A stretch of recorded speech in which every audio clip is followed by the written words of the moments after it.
Bonjour à tous, j'espère que vous allez bien. Bienvenue et merci d'être avec nous en compagnie de Appelier. Aujourd'hui, test revue matériel, puisqu'on va faire le kit Mfang de chez Snowwolf. Donc box qui fonctionne avec deux accus 1850, qui ira de 10 à 200 watts, ainsi que le contrôle température, etc., etc. Elle existe sous plusieurs couleurs, et il y a même beaucoup de coloris. Il y a 21 coloris au total, donc notamment le rouge, le noir, le bleu, le rose, le blanc, le violet. Après, il y a des petits détails, silver black, full gold, gold black, rainbow black, full rainbow, etc., etc. Je vais remercier notre sponsor pour le prêt du matériel. Et puis sans plus attendre, on va commencer par l'unboxing, le détail du tank, le détail de la box, et puis on viendra en plan large pour voir comment ça va et le débrief. Allez, à tout de suite. Allez, on se retrouve donc en plan serré pour l'unboxing et le détail de ce kit, donc le Snowwolf Mfang Tank Kit, avec ici un visuel du matériel qui nous attend à l'intérieur du kit. Ici, Limited Edition, donc je suis pas forcément convaincu de cette petite étiquette, à moins que ce soit vraiment le kit Gold qui soit vraiment en édition limitée, pardon, puisque comme je vous ai dit tout à l'heure dans l'intro, il y a beaucoup de couleurs sur ce kit. Donc voilà, en dessous sur le côté on y retrouve Mfang Tank Kit. De ce côté-ci rien. De ce côté-ci juste le scratch and code pour vérification du produit si c'est bien un original, manufacturé par Sigele, Made in China, avec un code barre. De ce côté-ci rien. Et au dos on y retrouve les spécifications, ce que comprend le kit, un petit message de précaution et les petits pictogrammes habituels, ainsi que des QR codes qui vous emmèneront directement sur le site de Sigele et sur le site de Snowwolf. On y retrouve donc une boîte en carton rigide avec ici la nomenclature Snowwolf et la petite tête de loup. On ouvre, on y retrouve donc le certificat d'authenticité, comme quoi c'est passé au contrôle qualité, pardon. Une petite carte de garantie. Voilà. Ici, un petit dépliant pour comment faire pour savoir si c'est un original. Donc voilà. Et ensuite, donc le petit manuel du tank. Donc très succinct, mais très simple également. Voilà. Et ensuite, le manuel d'utilisation de la box. Donc pareil, très succinct mais très bien fait, avec notamment du français. Voilà. Les dessins sont très explicites. Donc voilà, une box relativement simple d'utilisation. Ensuite, on y retrouve donc la box que l'on va détailler dans un instant. Ensuite, on y retrouve donc le tank.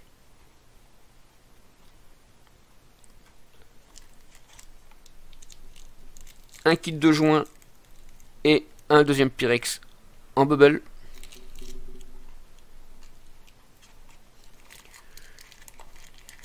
Une deuxième résistance. Voilà, celle-ci qui fait 0,16 ohms. Je sais pas si vous le voyez, 0,16 ohms. Alors, la particularité de cette résistance, c'est que la couleur sera de la même couleur que le tank. Donc, vous voyez, mon tank gold, ma résistance gold. Et ce, je crois que c'est valable pour toutes les couleurs, peut-être mis à part la full black.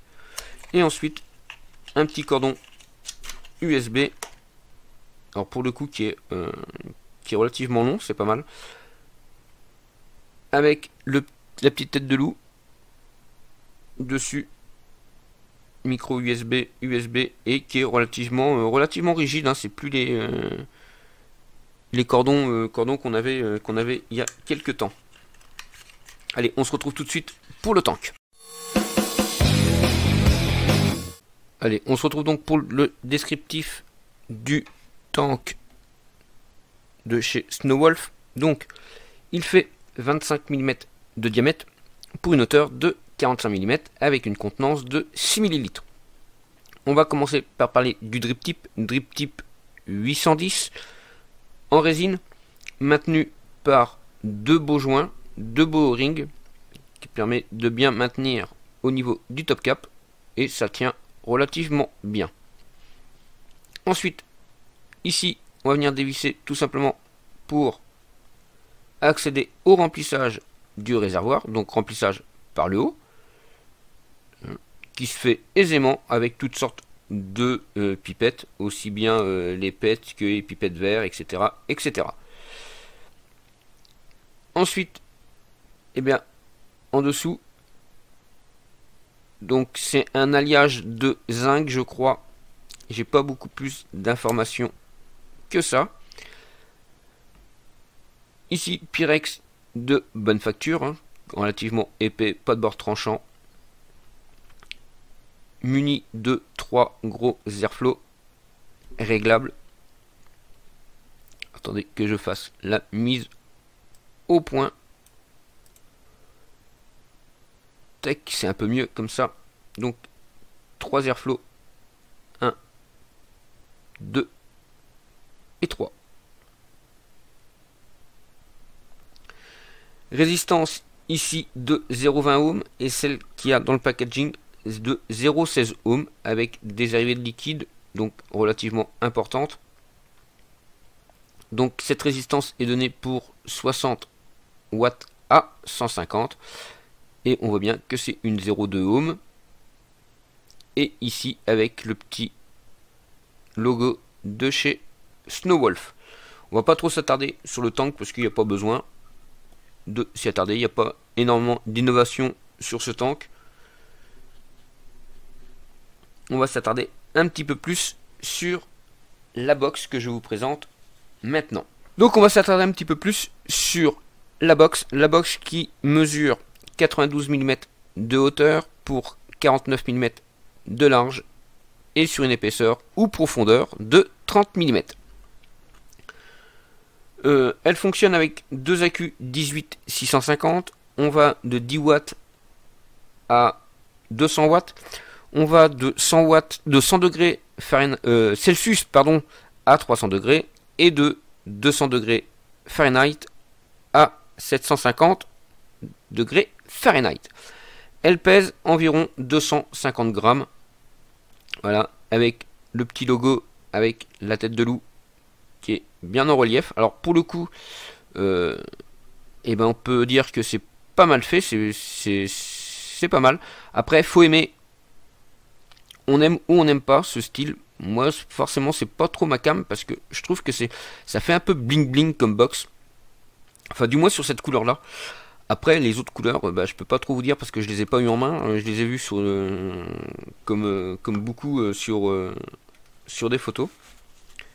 Donc l'écran un peu trace de doigt, mais très léger, que sur l'écran. Hein, sur le reste de la box, ça va. Bon, à part la couleur or. Hein.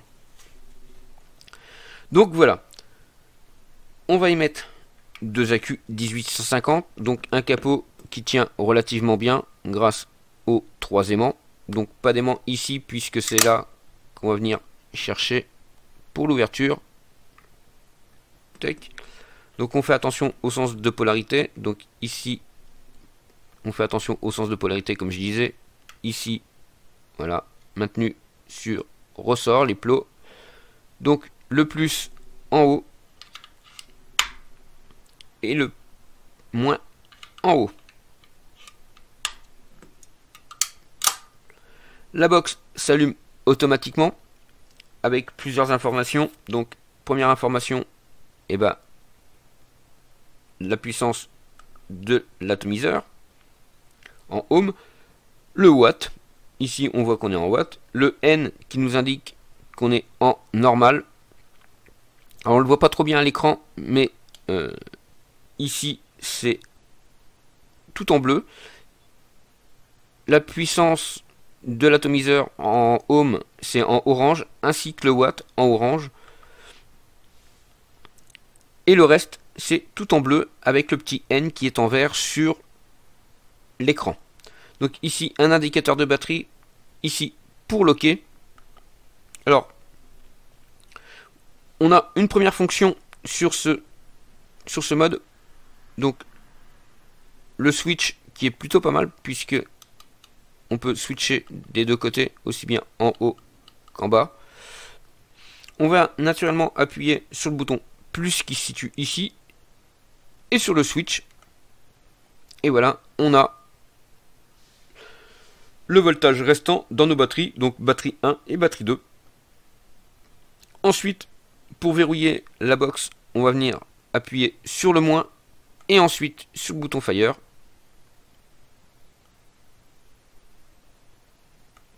Non, ça ne l'a pas verrouillé.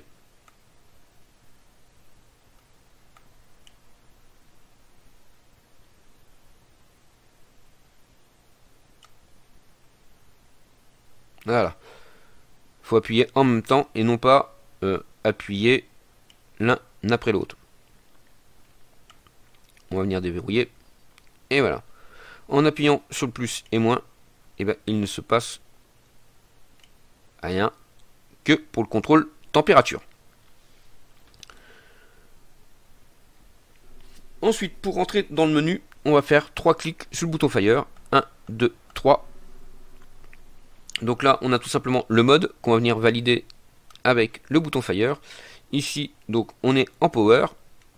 Si je fais moins, on est en TCR, NI, TI et SS. On va se mettre en NI pour voir ce que ça fait. Donc je viens simplement valider avec le bouton Fire. On nous demande tout de suite en quel degré on veut être. Donc soit Fahrenheit, soit Celsius. Moi je vais choisir le Celsius. Donc tout de suite, voilà, je suis à 9,99 ohms. Je vais placer mon réservoir.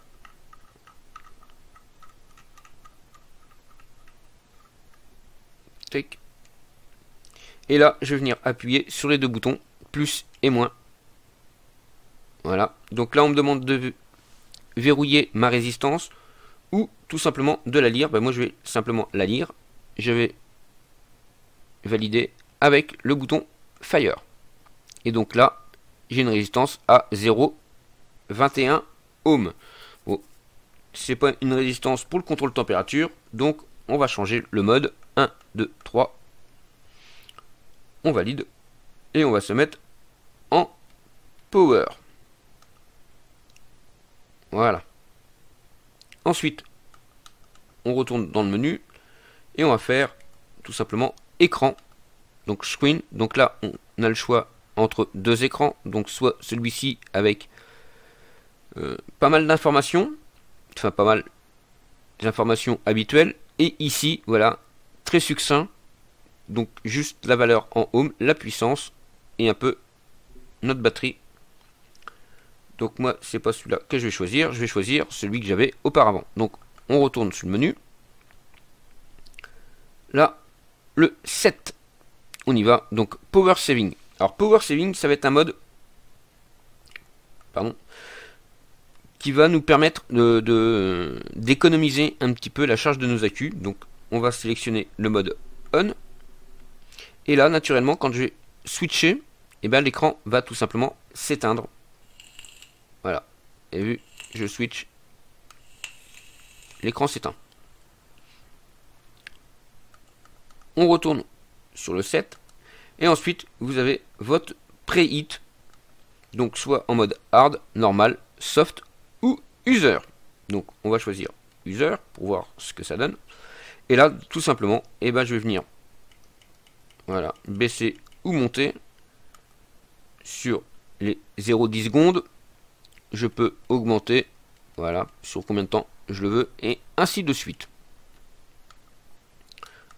Moi, c'est pas ce que je recherche.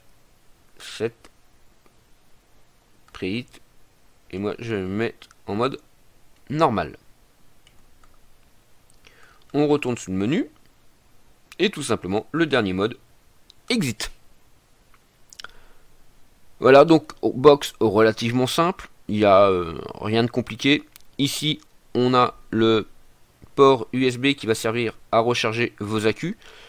Il y a un chargeur de 2,5 ampères, un écran voilà, qui est assez lisible. Il n'y a pas grand chose à dire dessus. Le petit logo, Snowwolf, voilà. Bon, cette tête de loup qu'il faut aimer ou voilà, on aime ou on n'aime pas, j'ai envie de dire. Y a pas, moi, c'est pas l'éclat total, je vous avoue. C'est pas forcément un design que j'aime bien, mais bon, voilà, ça doit plaire à certaines personnes certainement.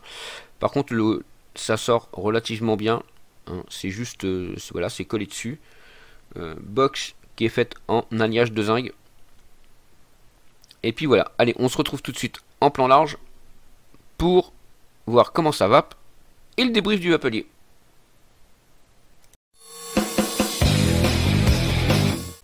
Allez, nous voilà en plan large pour voir comment ça fonctionne. Donc là, je suis sur une résistance détectée à 0,23 ohms. Je suis à 54 watts. Mes airflows sont ouverts en grand. Et c'est parti.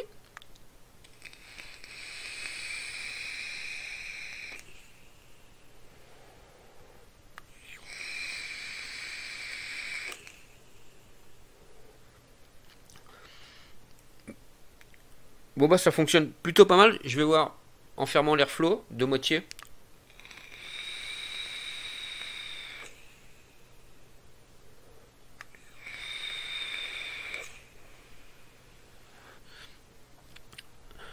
Donc voilà, moi c'est une box que sur son design, je dirais bof. Ça m'a pas forcément émerveillé. Plus que ça, ça fait bling bling. C'est à dire que c'est pas qualitatif, je dirais pas ça. Mais voilà, ça m'a pas donné une impression de ouf comme je peux avoir sur certaines box que je vois, que j'ai pu tester ou que je vois comme vous en boutique ou sur le net. On va attaquer le débrief tout de suite. On va pas perdre de temps. Moi, ce que j'ai apprécié sur cette box, c'est tout simplement la simplicité du menu. C'est relativement simple, c'est relativement aisé. Il n'y a pas besoin de naviguer 50 000 fois. C'est relativement clair. Ensuite, le chipset qui est réactif quand même. Voilà, ça switch tout de suite.